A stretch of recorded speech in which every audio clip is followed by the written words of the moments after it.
We're back with another stream. Different location. Last stream did 12.5k views, which is very nice. Thanks for the enthusiasm. Let's use the hat. Looking alright. Looks like it's not alright. We're going to play some poker today. Hopefully on Coin Poker, and if not, we'll play a bit on GG Poker.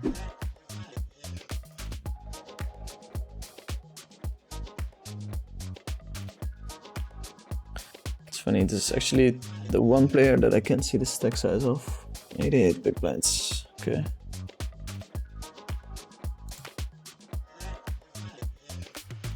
We shouldn't check that quickly. I mean, our opponent checks very quickly. It's likely that he has aces. It's unlikely that he has a flush draw because he would have bet the turn, I think. So we're gonna put some pressure on him. The whole idea of winning at mid-stakes is being aggressive against checking lines. People are, in general, pretty unbalanced.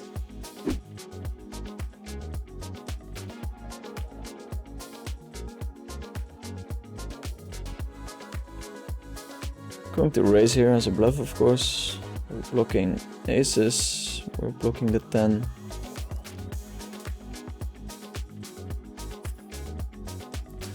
I'll bet small here, and then depending on the river I'll shove.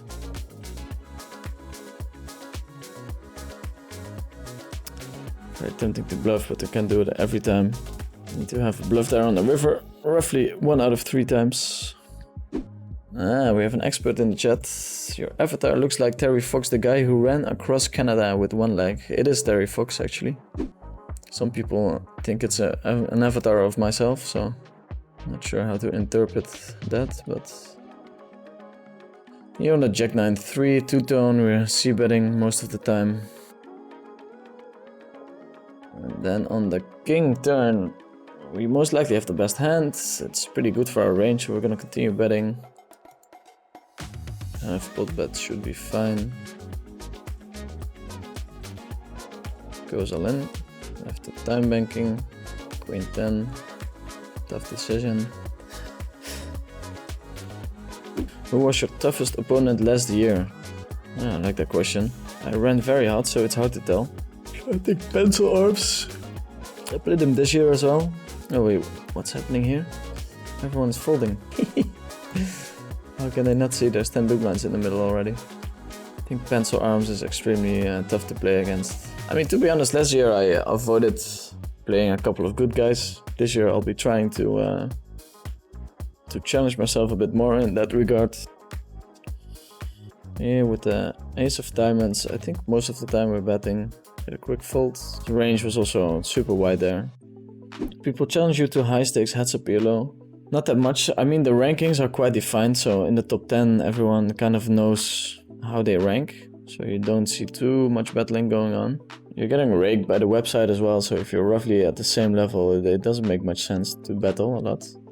Well, the goal for this year is to only play when I want to play, have fun while I'm playing, challenge myself a little bit, like take on the top heads up guys. That's the challenge for this year. Play some live stops, have a healthy life outside of poker. Which sounds like a very doable thing, but sometimes it's not easy to combine poker with having a healthy lifestyle. Like I can bet small again, I don't know. Let's see, quick call, so that's probably bad news. King 6 or King 8. I can't see his hand. King 4 as well. Okay, fair. Okay, let's see. I think we want to open here big. Limp raising is even an option with his hand. And then people are probably way too tight in that spot. Let's see.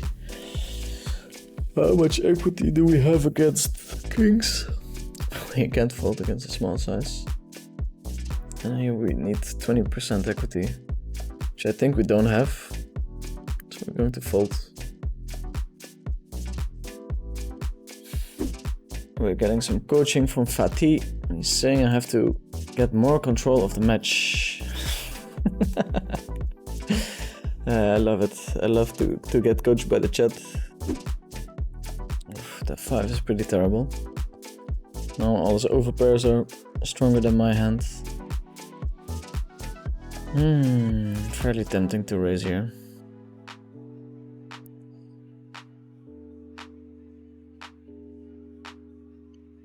You see, Fatih, that's what we get. That's what we get for listening to the chat.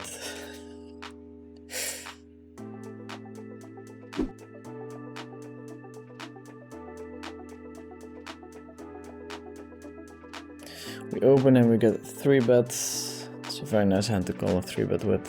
9-4-5, a board that he doesn't connect with, or his range doesn't. I think it's nice to stab here. If we get a fold, that's great. If he calls, we can still hit our hand. If he raises, we only miss out on a little bit of equity. We're going to check this one, realize our equity, and potentially bluff some rivers.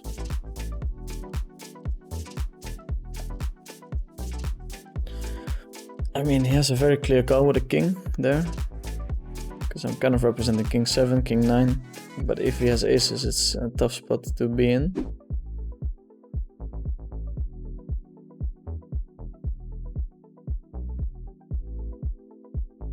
Clicker with the pot bet.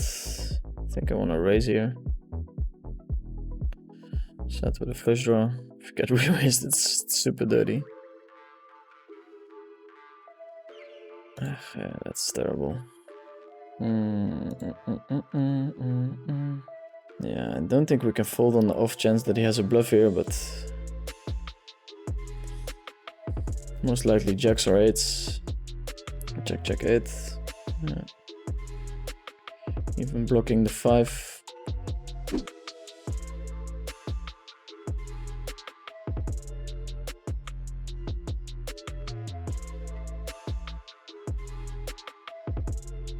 Should bet again here. Size and big is not favorable, I think, here. We want to make sure that he can call his jack 9. He can draw with worse hands. Get raised. Going to call and see. Going to check.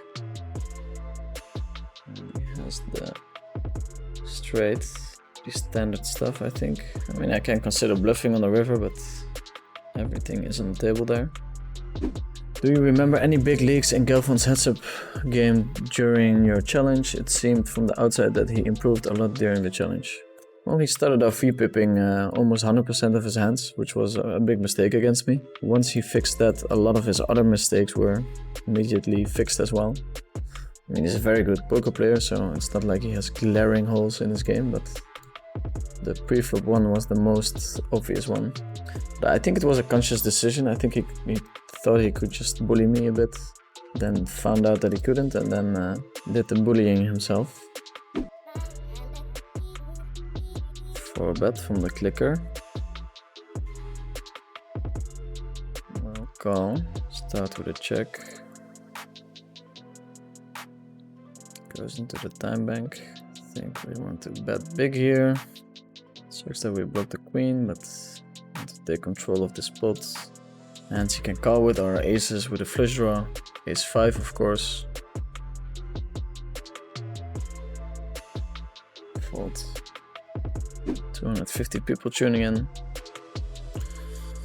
Appreciate the support. What to do. Betting is fine, checking is fine. We have a lot of equity here. We don't get raised as much on the ace high board. I think we're continuing with the betting here most of the time. It's a terrible river. Oh, I don't think we can bluff here. Blocking all the draws. Hail Mary bluff. Yeah, quick call.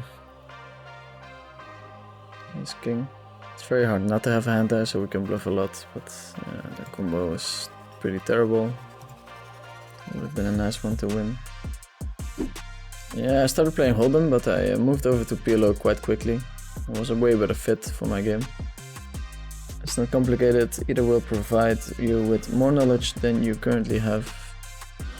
That's a good point, yeah. Are you planning to play the Triton series in Jeju? Yes, I'm coming down to play in Triton. You don't want to have this guy on your left. See you in Jeju.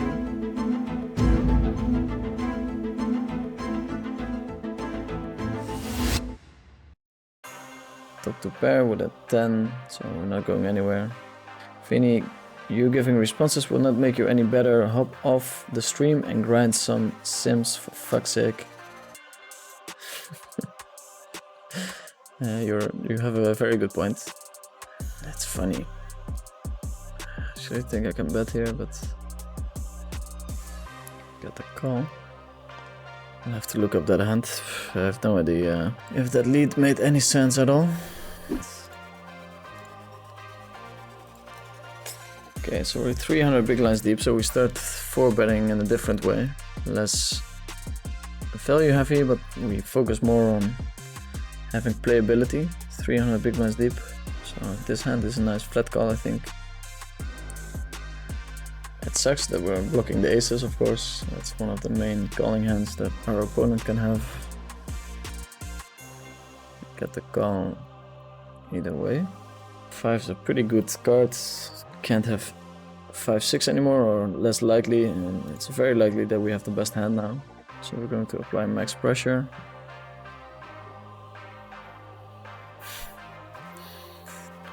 Five, 6, that's super unlikely to be in his range. He calls. Wow.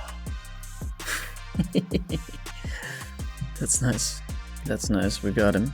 I hope the chat pros are still here, saying that I should put more pressure on my opponent.